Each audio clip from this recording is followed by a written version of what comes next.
আসসালামু আলাইকুম মুসলিম প্রিয় ভাই বোনেরা, আজকে আমি আপনাদের মাঝে জুম্মার কিছু গুরুত্বপূর্ণ আমল সম্পর্কে আলোচনা করব।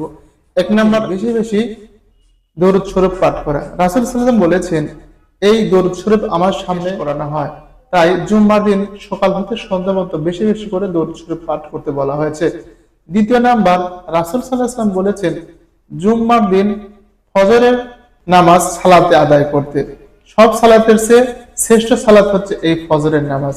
তৃতীয় হচ্ছে, জুম্মার দিন রাসূল সাল্লাল্লাহু আলাইহি ওয়াসাল্লাম বলেছেন, তোমরা বেশি বেশি করে সূরা কাহাফ পাঠ করতে। চার নাম্বার হচ্ছে, রাসূল সাল্লাল্লাহু আলাইহি ওয়াসাল্লাম বলেছেন, শুক্রবারের দিন তোমরা আগে ভাগে গোসল করে উত্তম রূপে যদি মসজিদে যায় তাহলে অনেক ফজিলত, এবং যারা পায়ে হেঁটে মসজিদে যাবে তাদের প্রতি কদমে অসংখ্য পরিমাণ সওয়াব পাওয়া যাবে।